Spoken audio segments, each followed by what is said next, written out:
썰TV 구독자 여러분, 안녕하세요. 저는 남편과의 결혼 생활을 정리하고 다시 솔로가 된 30대 여성입니다. 제가 여러분에게 전할 이야기는 들으면 속에서 천불이 날지도 모를 어처구니 없는 사연입니다. 저도 이 이야기를 꺼내는 데까지 오랜 시간이 걸렸어요. 누구보다 사랑했던 남자, 그리고 그 남자의 가족, 그 사람들에게 얼마나 무참히 짓밟혔는지, 그리고 그 끝에 제가 어떻게 그들을 통쾌하게 되갚아줬는지까지 모두 말씀드리려 합니다. 여러분, 혹시 이런 말 들어보셨나요? 가난은 죄가 아니지만 뻔뻔함은 죄다.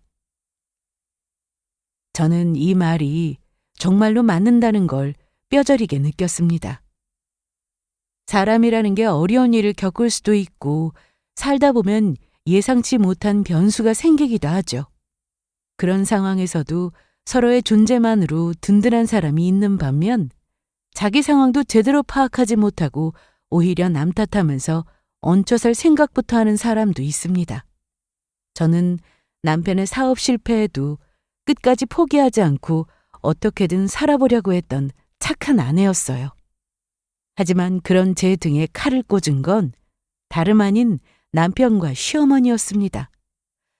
들어보시면 진짜 이런 사람들이 있다고 생각되실 거예요. 그 정도로 놀랍고 충격적인 이야기입니다. 하지만 걱정할 거 없습니다. 중간에 혈압이 오를 수도 있지만 끝에는 분명 시원한 사이다가 기다리고 있으니까요. 사이다 한 사발 들고 제 사연 들으실 준비 되셨나요? 그럼 지금부터 제 이야기 시작하겠습니다. 저는 올해 37이고 결혼 6년 차 때 다 뒤집어 엎고 이혼했습니다. 저와 남편은 대학 시절 선후배 사이였고 졸업 후 몇 년간 연애하다가 결혼했어요. 결혼 전부터 남편은 온라인 쇼핑몰을 운영했습니다. 제 주위에 있는 일반적인 사람들은 졸업하고 회사에서 취업해서 사회생활을 시작하잖아요. 저 역시 대학 졸업하고 나서 바로 취직하여 회사 생활을 시작했습니다. 그런데 남편은 취업 대신 사업을 하고자 했어요. 뭘 할까 고민하던 끝에 온라인 쇼핑몰을 하겠다고 하더군요. 이때 한창 온라인으로 뭐가 많이 일어나던 시기라 남편이 이쪽으로 방향을 잡은 것 같았습니다. 아무튼 남편은 그렇게 온라인 쇼핑몰을 시작하게 되었고 엄청난 자신감을 나타냈어요. 온라인 쇼핑몰 같은 경우 시작하는 자본이 그렇게 크지 않아서 혹시라도 망하게 되면 큰 피해는 없을 거라며 뭐 아니면 도라는 마음으로 부딪혀 본다고 했습니다. 저는 괜히 잘 안 되면 어쩌나 노심초사했지만 남편은 이상하게 알 수 없는 자신감을 뽐냈어요. 지금은 작아도 나중에는 대박 날 거야. 두고 봐. 내가 보여줄 테니까. 걱정하지 말고 나 한번 믿어봐. 남편의 자신감은 하늘을 찌르는 수준이었습니다. 저는 이런 모습이 나쁘지 않게 여겨졌어요. 다른 사람들은 오만하다고 여겨질 수도 있겠지만 저는 그렇게 생각하지 않았습니다. 자신감이 크고 많을수록 뭐든 해볼 용기가 있다는 거고 어떤 시련에도 부딪힐 깡이 있는 거라 생각됐어요. 또 남편이 워낙 추진력이 좋고 리드를 잘하는 스타일이라 사업을 두고 봤을 때 어느 정도 성향이 잘 맞는다고 느껴졌습니다. 남편도 본인 입으로 그랬죠. 자신은 자신만의 사업체를 꾸려야 하는 스타일이지 다른 사람 밑에서 일할 그릇이 못 된다고요. 그렇게 시작한 사업. 네, 첫 술부터 배부를 수 없죠. 나름대로 열심히 구상하고 잘 준비해서 시작했지만 생각했던 것만큼 큰 성과는 일어나지 않았어요. 그렇다고 아예 바닥을 치는 수준은 아니었지만 그래도 남편이 원하던 만큼의 수익까지 올라가지 않았습니다. 그러다 보니 점점 돈이 부족해지더라고요. 다른 이들은 취업해서 돈을 모아가는데 남편은 모으기는커녕 오히려 마이너스인 상황이었습니다. 온라인 쇼핑몰이란 게 자본금이 그렇게 많이 들어가는 건 아니지만 남편이 대학 시절부터 아르바이트 해가면서 조금씩 열심히 모아 시작한 사업이었습니다. 그렇게 노력해서 일군 사업인데 돈을 못 버니까 남편은 점점 힘들어했어요. 그렇다고 어디 비빌 언덕도 없는 상황이었습니다. 시댁이 그렇게 넉넉한 편은 아니었거든요. 그러니 어쩌겠어요. 돈 나올 구멍이라고는 저밖에 없었습니다. 나이가 어리고 수익도 많지 않아서 대출은 생각도 못했어요. 분명 제게 두고 보라고 정말 큰 대박 터트릴 거라고 포부 있게 말했는데 쇼핑몰 상황이 어려우니까 내색은 못하고 혼자 끙끙 앓기 시작했습니다. 그 자존심에 차마 도와달라고 말하기가 싫었던 거죠. 그래서 혼자서 이것저것 돈 나올 구멍을 찾아보거나 온라인 쇼핑몰을 병행하면서 밤낮 구분 없이 아르바이트까지 해댔습니다. 그래서 데이트도 잘 못했어요. 저는 남편의 그런 속사정도 모르고 계속 시간 없다고 바쁘다고 하니까 너무 서운해서 몇 번 다투기도 했습니다. 이때 사실대로 말하면 됐는데 괜한 자존심 부리느라 말도 안 하고 피하기만 하니까 저는 더 서운할 수밖에 없었고요. 한편으로 쇼핑몰이 그렇게 잘 되나? 주문건이 엄청 많아서 잠도 못 자고 하루 종일 일만 할 정도로 잘 되는 건가? 그리 생각했습니다. 그 정도로 잘 되면 사람을 쓰라고 했는데 남편은 혼자서도 충분하다면서 고집부리니까 저라도 도와주겠다고 했어요.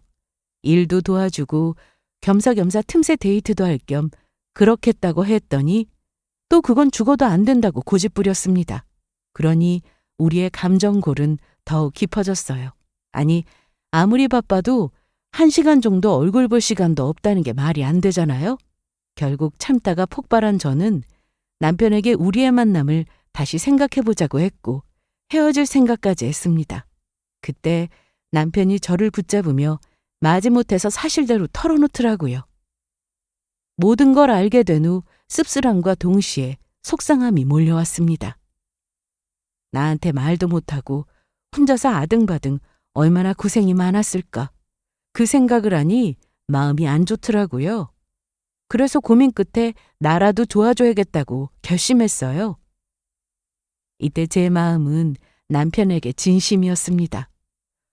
어쩌면 남편보다 제가 더 좋아했을지도 몰라요. 그러니 결혼까지 했겠죠.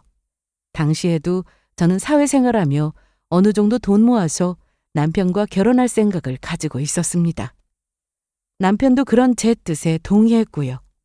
그래서 열심히 일해서 저축했는데 남편 상황이 너무 안 좋으니까 우선 얼마씩이라도 도와줘야겠다는 생각이 들더라고요. 하지만 남편 자존심이 엄청나서 도와준다고 하면 분명 괜찮다며 안 받을 것 같더라고요. 그래서 좋게 돌려서 이야기했습니다.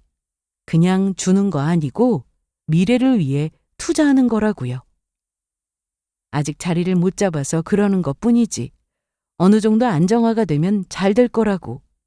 나는 너를 믿기 때문에 언젠가 대박을 터뜨릴 너에게 투자하는 거라고 했습니다.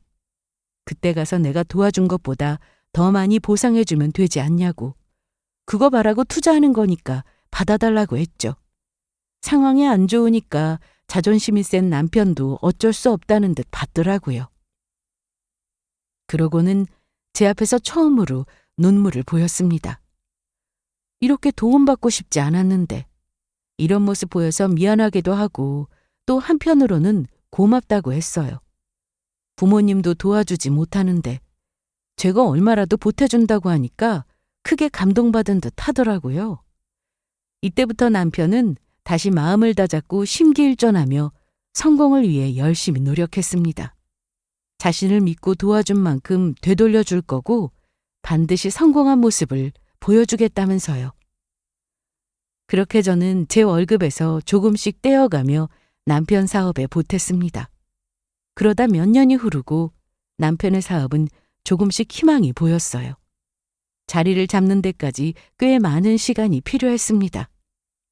아무튼 그렇게 몇 년 동안 남편 뒷바라지를 하다 보니 어느새 훌쩍 나이를 먹더라고요. 더 나이 들기 전에 남편과 결혼하고 싶어서 슬쩍 결혼 이야기를 꺼냈는데 남편은 어색한 미소를 지으며 뭔가 당황스러워했습니다. 그 모습에 심장이 덜컹거렸어요. 혹시나 나에 대한 마음이 식은 걸까? 이러다 권태기로 헤어지는 건 아닐까 걱정스러웠는데 다행히 그런 건 아니었어요.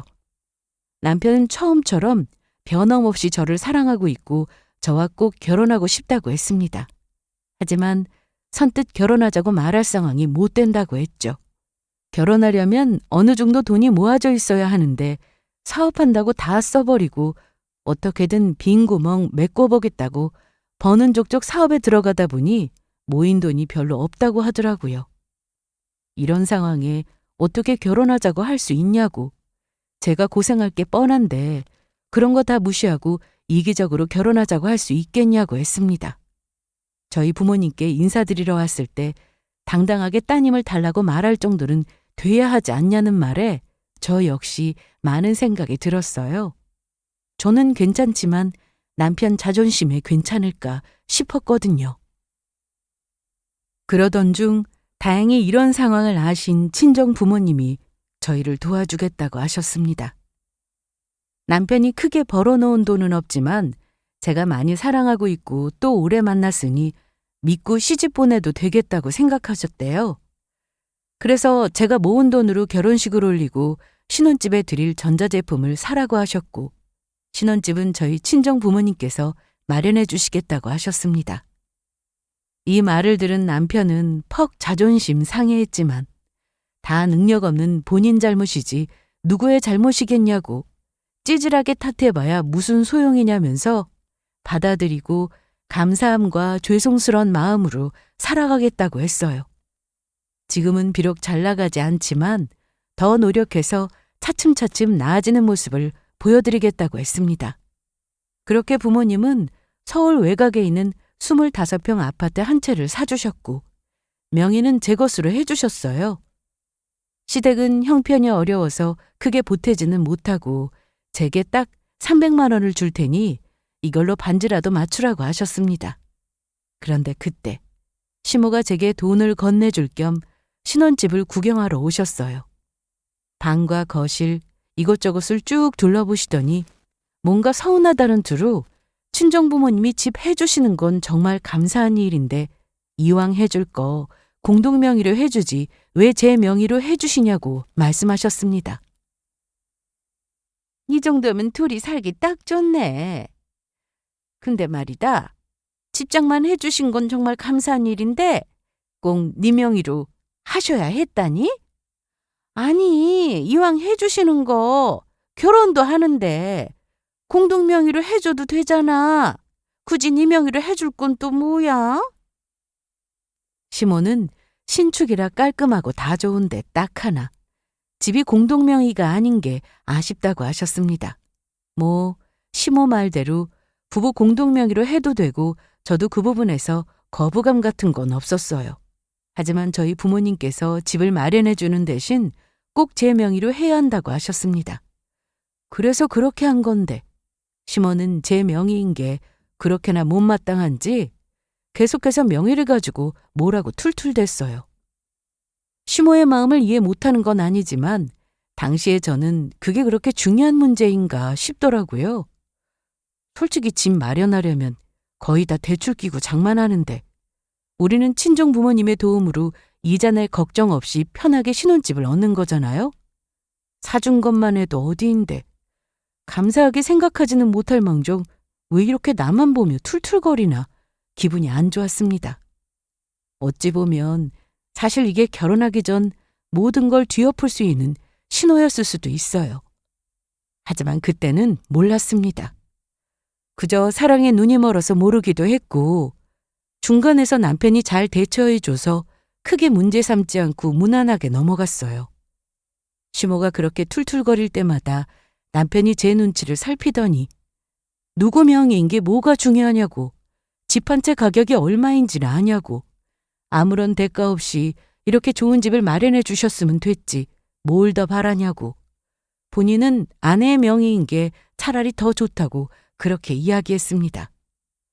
남편이 이런 식으로 못을 딱 박으니까 멋쩍은 시모가 더 이상 아무런 말을 하지 못했어요. 결혼하기 전에 명의 문제로 약간 그랬지만 남편이 중간에서 잘 해준 탓에 우리는 무사히 결혼에 꼴이 냈고 둘이서 으쌰으쌰하며 열심히 살아나갔어요. 저는 착실하게 회사에 다녔고 남편은 계속해서 쇼핑몰을 키우기 위해 노력했습니다. 한동안은 쇼핑몰이 점점 나아지면서 3년 동안은 괜찮았어요. 그렇다고 엄청 많이 버는 건 아니었지만 그럭저럭 먹고 살 만한 수준이었어요. 그러던 어느 날 안정적으로 흘러가는 것 같던 남편의 사업이 점점 흔들리기 시작했습니다. 처음에는 재고 문제가 있었고 나중에는 물류센터와의 계약 문제가 생기더니 급기야는 고객들에게 환불 요청이 폭주했습니다. 남편은 늘 이렇게 말했어요. 괜찮아. 이번 위기만 넘기면 돼라고 말이죠. 이 말을 믿고 저는 남편을 내조했습니다. 3년 동안 잘 해냈으니까 이 위기만 넘기면 앞으로 더 단단해진 모습으로 성장해 있을 거라 생각했어요. 그래서 고민 끝에 제 퇴직금 일부는 꺼내 도와줬습니다. 남편이 돈 문제로 힘들어하는 것 같았고 여기저기 끌어다 쓴 돈이 있어서 차마 더 손을 벌리기 어려울 것 같았어요. 또 만약에 이 위기를 극복하지 못한다면 남편이 크게 좌절하고 다시 일어서지 못할 정도로 망가져버릴까 봐 걱정됐습니다. 여러분도 사랑하는 사람이 힘들어하고 있다면 마냥 손 놓기 있기보다는 뭐라도 도와주고자 하실 거예요. 저 역시 그런 마음으로 퇴직금을 빼서 남편에게 건넸습니다. 그러다 나중에는 도저히 안 될 것 같아서 마이너스 통장까지 만들었어요. 그래도 저는 힘든 내색하지 않고 꿋꿋하게 남편을 응원하며 도왔습니다. 안 그래도 나한테 미안한 마음일 텐데 내가 뭐라고 하면 기가 더 죽지 않을까 싶어서 아무렇지 않은 척 괜찮은 척 했어요. 그러면서 속으로는 돈 문제를 어떻게 해결해야 하나 걱정하면서 허리띠를 졸라매고 살았습니다. 그런 와중에 어느 날 퇴근하고 집에 들어오는데 문 앞에 낯선 캐리어와 박스들이 쌓여 있더라고요. 문을 열었더니 거실 한복판에 시어머니가 앉아 계셨습니다. 저를 보자마자 아무렇지도 않게 텔레비전에 시선을 고정한 채로 깔깔깔 웃으며 말씀하시더군요. 왔냐? 어머니, 여긴 어쩐 일로 오셨어요? 그이가 문 열어드렸어요? 아니, 내가 열고 들어왔어.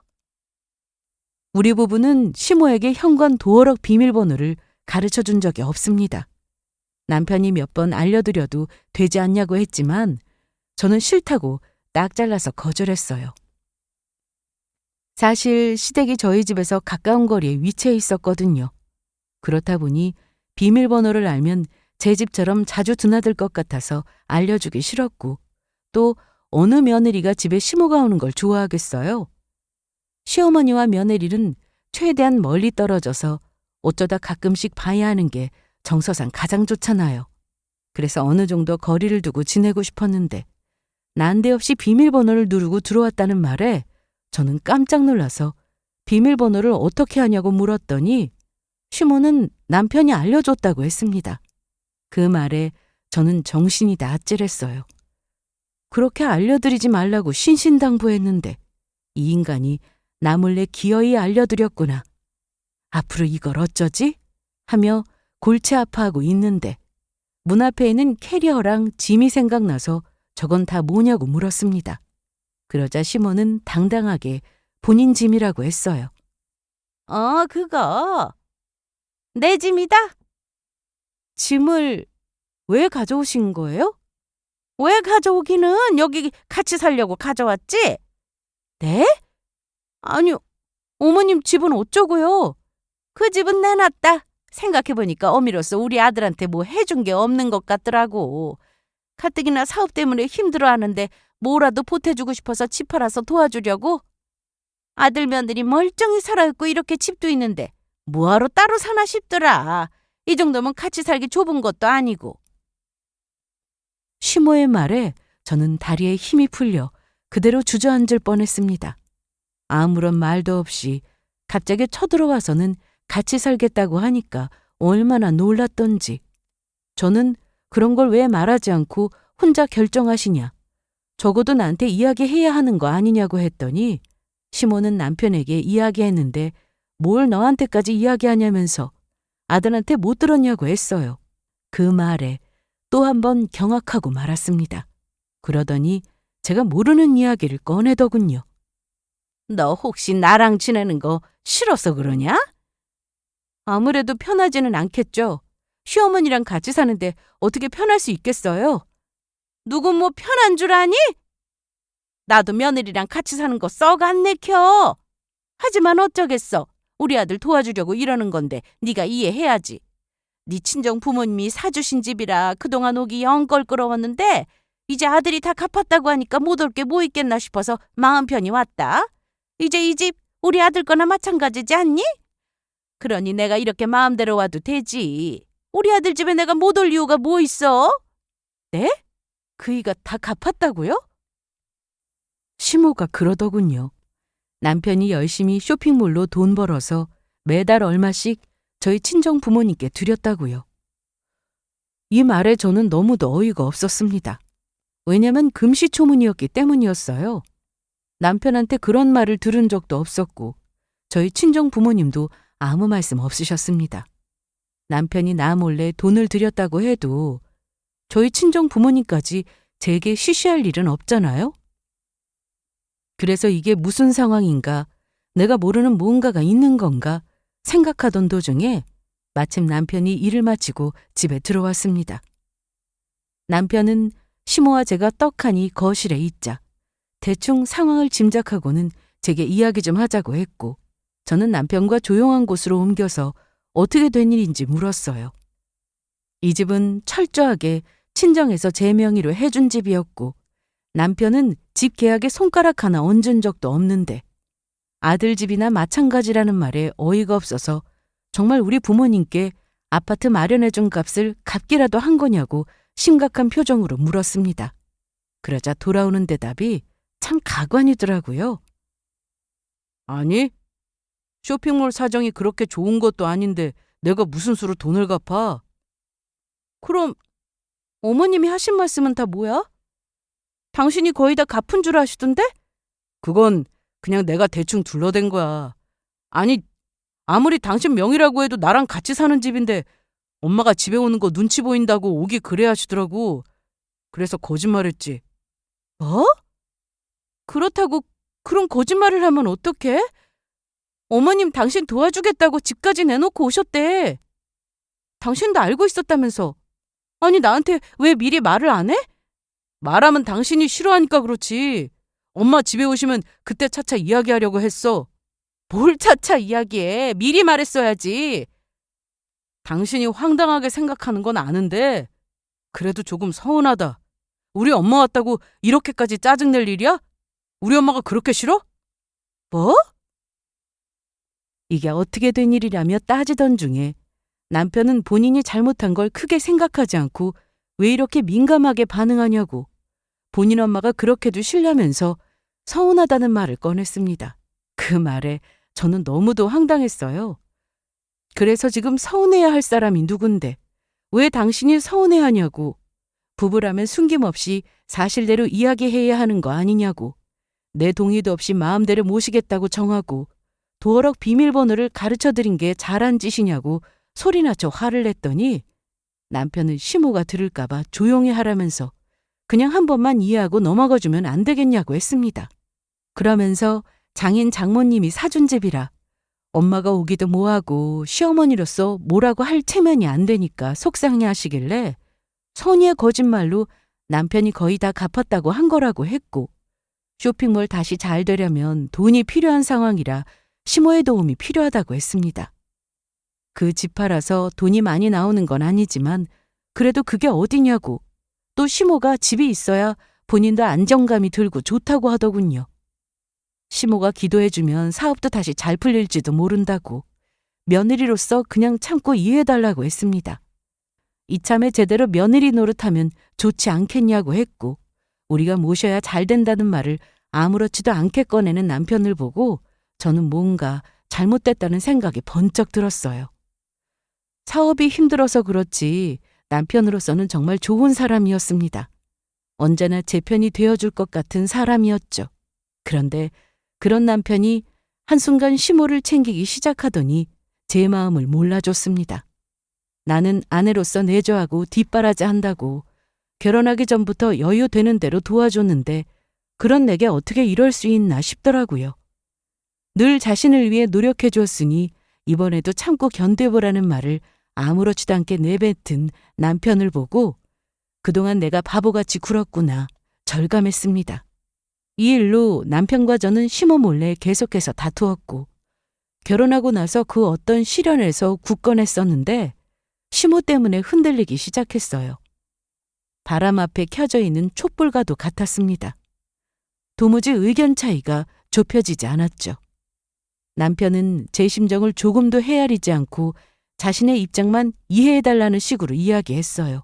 또 자신한테 잘하는 사람이 왜 본인 엄마한테는 그러지 않냐고.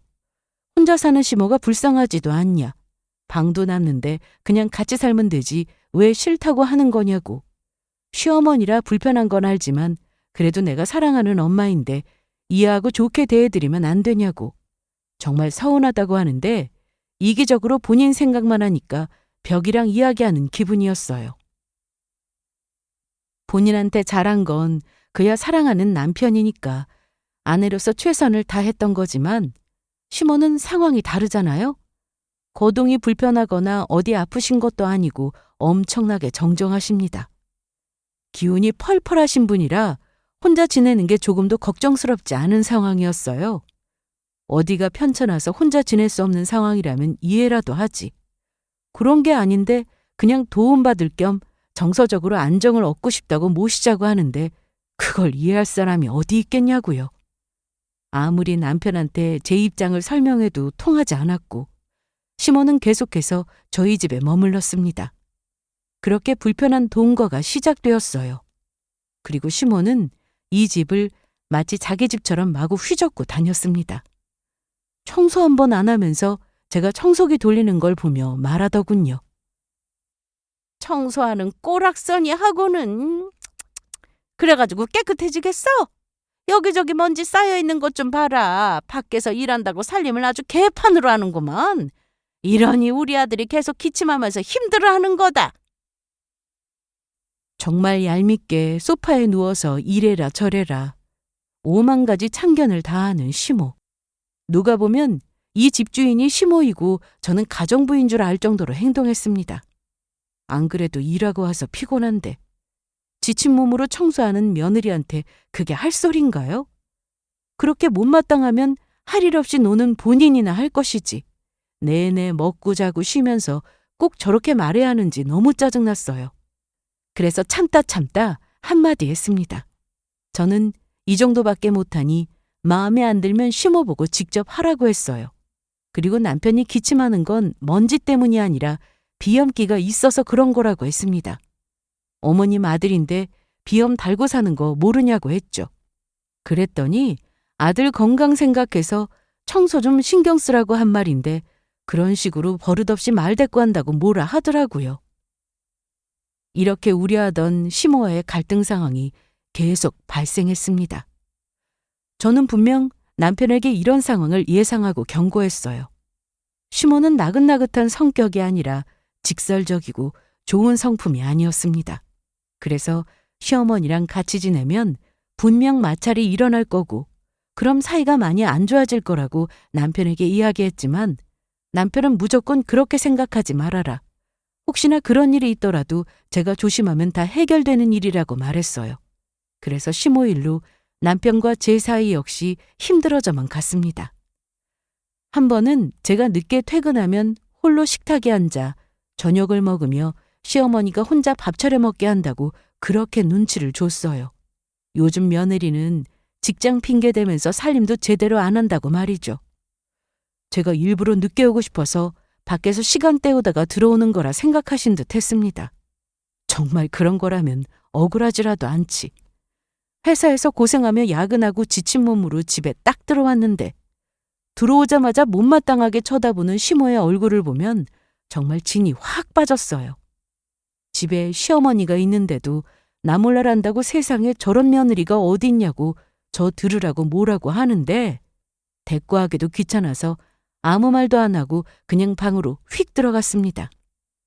애써서 해명하고 이야기하면 뭐해요?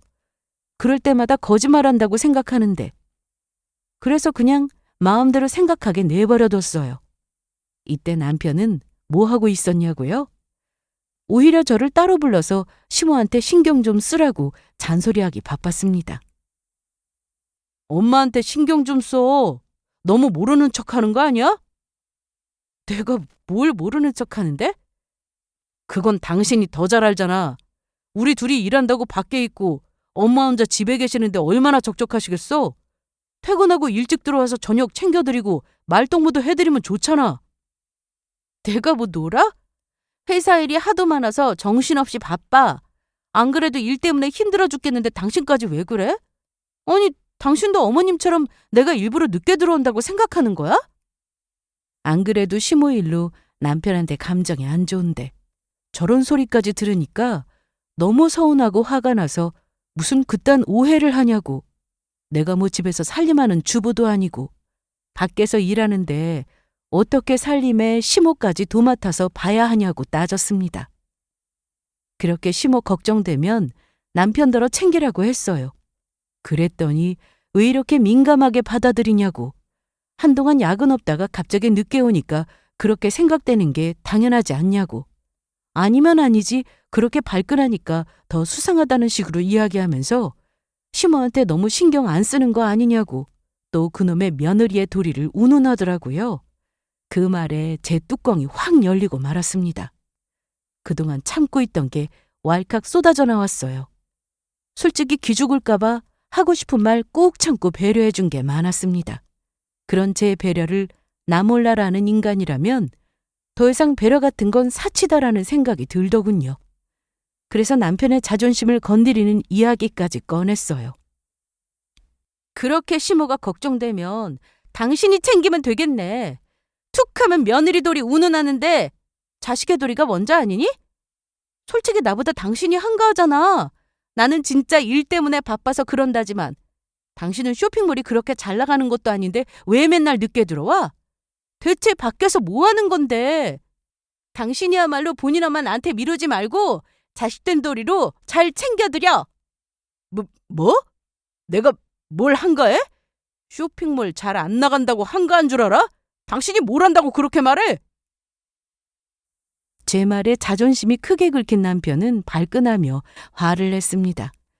며느리로서 부족한 걸 반성하지 않고 왜 가만히 있는 자신한테 뭐라고 하냐고. 생전 남편 기죽이는 소리 같은 건 안 하더니 갑자기 그런 말을 왜 하냐. 왜 이렇게 변했냐고. 원래 이렇게 이기적이고 못된 사람이었냐고. 쓰레기 보듯 저를 쳐다보며 따졌어요. 남편은 한결같이 자신을 믿어주고 응원해준 제게 너무 고마웠고 그런 따뜻한 마음씨에 감동받아서 결혼을 결심한 거라고 했습니다. 그런데 이런 식으로 이야기할 줄은 몰랐다면서 어떻게 자신을 무시할 수 있냐고. 돈 많이 못 번다고 지금 무시하는 거냐면서 엄청난 열등감을 내보였어요. 기가 막혀서 저 역시 지지 않고 받아쳤습니다. 내가 널 믿고 기다려준 건 그만큼 사랑하기 때문에 그랬던 거다. 하지만 그런 내 사랑의 결과가 고작 이 정도이지 않냐. 내가 뭐 많은 걸 바라는 것도 아니고 무조건 어머니 앞에서 내 편이 되어달라는 것도 아니다. 적어도 되도 않는 억지는 쓰지 말아야지. 왜 이렇게 효자인 척 구냐고. 이런 사람이었냐고 따졌어요.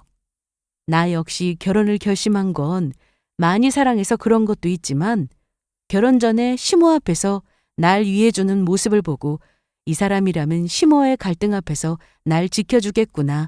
잘 중재해 줄 거라고 생각해서 그 모습이 마음에 들어 결혼할 생각을 굳힌 거라고 했습니다. 그런데 결혼하고 나서 태도가 확 바뀌지 않았냐고. 오히려 내가 속았다고 길길이 날뛰니까 남편 역시 참지 않고 막 화를 냈어요. 남편은 자신이 언제 그랬냐고. 제가 시모한테 잘 안 하니까 남편으로서 이야기한 것뿐인데 그게 그렇게 잘못된 일이냐며 어이없어 했고 자신의 자존심을 상하게 한 걸 참지 못했습니다. 남편은 정말 제게 이럴 수 없어요. 제가 얼마나 지극정성으로 내조했는데요. 결혼 전부터 월급에서 일부를 떼어 사업에 보태주고 결혼해서는 퇴직금까지 빼서 보탰습니다. 그뿐이에요? 결혼식 비용이며 신혼집까지 저분 제 쪽에서 했습니다. 아무것도 없이 장가와서 신세만 지고 살았으면 적어도 양심이라는 게 있어야지. 뭘 잘했다고 당당하게 나오는지 오만정이 다 떨어지더라고요. 그 말을 듣고 대판 싸운 날 저는 결심했습니다. 더 이상 지긋지긋해서 못 해먹겠으니 이 집에서 저 인간이랑 시모를 내쫓기로 말이죠. 그래서 이혼을 고려하며 기록하기 시작했어요. 남편과 시모의 모든 발언, 행동, 무례한 말들을 전부 녹음했습니다. 그러고 나서 그 증거들을 가지고 변호사를 찾아가 상황을 설명하니 변호사가 그러더군요. 이 정도면 제게 유리한 이혼이 가능하다고요. 아파트는 명확히 제 소유고 시모는 주거권이 없으니 이혼하고 내쫓는 건 일도 아니라고요. 그렇게 저는 사이다 복수를 준비해 나갔어요. 그리고 마침내 중요하게 전할 말이 있다며 남편과 시모를 거실에 불러내서 이혼 서류를 꺼냈습니다. 우리 이혼해. 너랑 같이 사는 거 지긋지긋해서 더는 못 해먹겠어. 너랑 네 엄마랑 한 지붕 아래 같이 사는 건 고문이나 마찬가지야. 뭐? 이혼? 당신 미쳤어? 이혼이라는 말에 남편은 크게 놀라며 난리쳤고 옆에서 듣고 있던 시모 역시 기가 막힌다는 표정으로 네가 뭔데 이혼하자는 소리를 하냐고 같이 난리치기 시작했습니다. 그런 말에 일일이 대꾸할 가치도 없고 괜히 열내고 싶지 않아서 좋게 이혼하자고 했어요. 그랬더니 시모가 그러더군요. 안 그래도 뭐 이딴 게 며느리로 들어왔나 마음에 안 들었는데 어디서 감히 이혼하자는 소리를 입에 올리냐고 필요 없다면서 남편에게 당장 이혼하라고 부추겼습니다. 이딴 거랑 당장 갈라서고 더 좋은 며느리 착하고 참한 아가씨 만나서 재혼하라고 했어요. 시어머니, 남편 알기를 우습게 여기는 건 용서할 수 없다면서 얼른 이 집에서 내쫓으라고 하더군요. 그 말에 이 집에서 날 왜 내쫓냐고 나가야 할 건 내가 아니라 시모와 남편이라고 했습니다. 날 쫓아낸다고요? 아니요. 이 집에서 내쫓겨야 하는 건 내가 아니라 어머니하고 어머니 아들이에요. 왜냐? 이 집은 제 거거든요.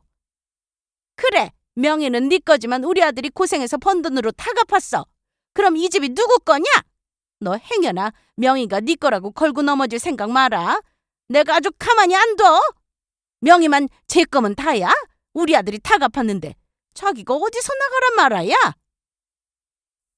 남편이 거짓말한 줄도 모르고 시모는 네가 뭔데 우리 아들 집을 가지려 하냐고 펄쩍 뛰었습니다. 그러자 시모의 말을 듣고 옆에 있던 남편은 어쩔 줄 몰라 하며 당황스런 표정을 지었어요. 그러고는 제게 눈짓으로 제발 이야기하지 말아달라는 신호를 보냈습니다. 이 와중에도 그딴 거짓말을 계속 이어가고 싶나 싶은 게 한심해 보였어요. 그래서 그러거나 말거나 저는 시모에게 진심을 알려줬습니다. 당신의 아들은 그만한 돈을 벌지 못했고 우리 부모님께 1원 한 장 드린 적이 없다고 말이죠. 고로 이 집은 내 집이라고 당당하게 이야기했어요. 그러자 시모는 거짓말하지 말라고 우리 아들이 다 갚았다고 했는데 어떻게 네 집이냐고 그럼 우리 아들이 거짓말이라도 하는 거냐고 따졌고 옆에 있던 남편에게 얼른 사실을 이야기하라고 눈빛을 보내며 재촉했습니다. 남편이 아무런 말도 못하고 어버버거리자 시모의 눈동자는 불안하게 흔들리기 시작했어요. 왜 말을 못하고 가만히 있냐고 네가 분명 내게 거의 다 갚았다고 하지 않았냐고 저게 계속 거짓말이라고 하는데 왜 아무 말도 안 하고 꿀먹은 벙어리처럼 그러고 있냐고 화를 내니까 제가 중간에 끼어들어서 거짓말이라 차마 말을 못하고 저렇게 가만히 있는 거라고 했습니다. 정 못 믿겠다면 증거를 보여줄 수 있다고 했어요. 남편이랑 말다툼하면서 싸울 때 증거로 사용하려고 녹음해둔 게 있습니다. 그 대화에 남편이 시모한테 거짓말했다고 순순히 자백한 게 있었어요. 저는 그걸 찾아서 틀어줬습니다. 그러자 시모의 얼굴이 서서히 굳어지기 시작하더니 자리에 털썩 주저앉아 멍하니 저를 쳐다봤습니다. 남편은 놀라서 시모한테 괜찮냐고 걱정 어린 시선으로 쳐다봤고 시모는 그런 남편을 한동안 물끄러미 쳐다보다가 이내 얼굴이 빨갛게 달아올라서는 손으로 등을 인정사정 없이 마구 때리기 시작했어요. 이놈아, 갚았다며. 거의 다 갚았다며. 갚지도 않았으면서 나한테 그딴 거짓말을 왜 해? 너 그동안 대체 뭐 한 거야? 어? 그놈의 쇼핑몰인가 뭔가 해서 돈도 못 벌고 뭐 한 거냐고? 아니야. 나도 벌었어. 적어서 그렇지. 벌긴 벌었어. 왜 거짓말을 해서 이 사단을 만들어? 네가 거짓말만 안 했어도 내가 이 꼬락서니를 보겠냐고? 나는 뭐 좋아서 그런 줄 알아? 이게 다 엄마 때문이잖아. 엄마한테 당당한 아들이 되고 싶어서 그랬다고. 남편은 다 시모를 위해서 어쩔 수 없이 한 선의의 거짓말이라고 찌질하게 소리쳤고 시모는 그런 남편을 보며 못 살겠다는 표정을 지었어요. 그리고는 제 눈치를 살피기 시작하더니 남편한테 어떻게 좀 해보라고 눈짓을 보냈습니다. 그러자 남편도 아차 싶었는지 당당하게 소리칠 때는 언제고 한껏 기죽어서 기어들어가는 목소리로 저를 설득하고자 했어요. 여보, 우리가 어떻게 여기까지 왔는데 지금 상황이 이렇게 됐다고 이혼은 아니지 않아? 내가 잘못한 건 알겠는데 그동안 노력한 게 아깝잖아. 당신이 날 위해서 해준 것들 그거 다 보상받아야지. 내가 대박 터뜨리면 사모님 소리 듣게 해준다고 했잖아. 그러니까 화난 거 풀고 우리 화해하자. 내가 당신 마음 몰라주고 서운하게 해서 미안해. 근데 나는 진짜 그러고 싶어서 그런 게 아니라 그냥 남편의 체면을 지키고 싶어서 그랬어. 남편은 시모에게 굴었던 것처럼 제게도 찌질하게 이러쿵 저러쿵 상황을 설명하면서 상황을 정리하고자 했습니다.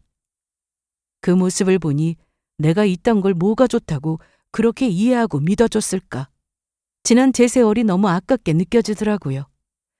남편이 연애 때랑 결혼해서 시모가 들어오기 전까지만 해도 이런 사람이 아니었어요. 아니, 이런 사람이었는지는 몰라도 제게 그런 찌질한 모습을 보여준 적이 단 한 번도 없었습니다.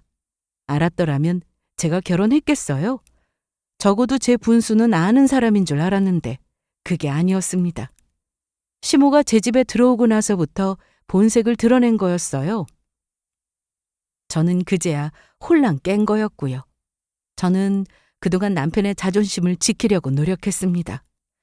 그래서 자존심 상하게 하는 말이나 행동 같은 건 일절 안 했어요. 내가 기살려줘야 밖에서도 무시 안 당할 거라는 생각에 그랬던 건데 은혜도 모르는 놈이라면 무시당하는 게 마땅하다 여겨져서 그 다음부터는 일절 받아주지 않았어요. 평소대로라면 남편이 이렇게 꺾이고 들어왔을 때 용서해줬을 텐데 오만정이 다 털렸으니 더 이상 받아줄 이유가 없었습니다. 그래서 그걸 지금 사과라고 하냐고, 진심으로 사과한다고 해도 받아줄 생각이 없지만 그딴 식의 사과는 더더욱 용서할 수 없다고 했어요. 제가 받아주지 않고 강하게 나가자 남편은 그제야 상황의 심각성을 알고 기겁했어요. 여보, 정말 나랑 이혼하려고? 아니야, 그러지 마. 내가 정말 잘못했어. 그래, 내가 이렇게 무릎 꿇고 사과할게. 당신 이렇게 매정한 사람 아니잖아. 사람이 살다 보면 한 번쯤 실수할 수도 있지. 이 정도도 이해 못 해줄 사람 아니잖아, 어? 그래, 나 그런 사람 아니야. 속 좋고 이해심도 넓어. 네 말대로 사람이 살다 보면 한 번쯤 실수할 수 있어. 하지만 넌 실수한 게 아니잖아. 은혜도 모르고 오만방자하게 군 거지. 이래서 검은 머리는 거두른 게 아니라고 하는 건가 봐. 내가 너한테 어떻게 했는데 감히 그딴 식으로 굴어? 나는 네가 그렇게 굴어도 이해해주는 사람이 아니야. 언제까지나 참고 봐줄 줄 알았어? 다 필요 없고 당장 나가. 내 집에서 얼른 나가라고! 남편은 계속해서 제게 용서를 구했고 보다 못한 시모 역시 화를 풀라면서 저를 설득하려고 했지만 저는 지긋지긋하게 싫어서 다 필요 없으니 얼른 내 집에서 나가라고 소리쳤습니다. 그동안 참았던 화가 다 터져 나왔어요. 사자가 포효하는 것처럼 내지르자 남편과 시모가 깜짝 놀라서 굳었더라고요. 결국 그 둘을 내쫓고 저는 변호사 입회하에 정식으로 이혼했습니다. 아파트는 어차피 제 명의니까 별다른 문제 없이 제 손에 남아 있습니다. 결혼 기간이 그렇게 긴 게 아니라 재산 분할할 건 없었어요. 아니, 애초에 저보다도 벌이도 적었고 가정에 기여한 바도 적었기 때문에 남편이 받을 건 없었습니다. 오히려 받아야 할 사람은 저였죠. 결혼하기 전에 도와준 돈이랑 결혼해서 도와준 퇴직금은 토해내라고 했고 소송 끝에 모조리 다 받아냈습니다. 시몬은 유일하게 가지고 있는 집을 처분하고 그 돈을 사업에 보태라면서 도와줬어요. 하지만 남편의 쇼핑몰은 결국 망하고 말았습니다. 꼭 대박 터트릴 거라고 한 방을 노리더니 꼴 좋죠. 돈 다 잃고 빚더미에 나앉은 남편과 시몬은 땅을 치고 저와 이혼한 걸 후회했습니다. 여러분, 사랑은 희생이 아닙니다. 함께 살아가는 것이지 누구 하나가 짊어지고 끌려가야만 하는 게 아니에요. 저는 이제 제 인생을 살아갈 겁니다. 누구에게도 의존하지 않고 저를 위해 웃고 저를 위해 밥을 짓고 저를 위해 시간을 쓸 거예요. 혹시라도 여러분 곁에 자신의 책임을 전가하고 너만 잘하면 된다라고 말하는 사람이 있다면 그건 사랑이 아니라 기생이라는 걸 아셔야 해요. 모두 자기 인생의 주인공으로 살길 응원합니다. 끝까지 제 이야기 들어주셔서 감사하고요. 이만 이야기를 마치도록 할게요. 감사합니다.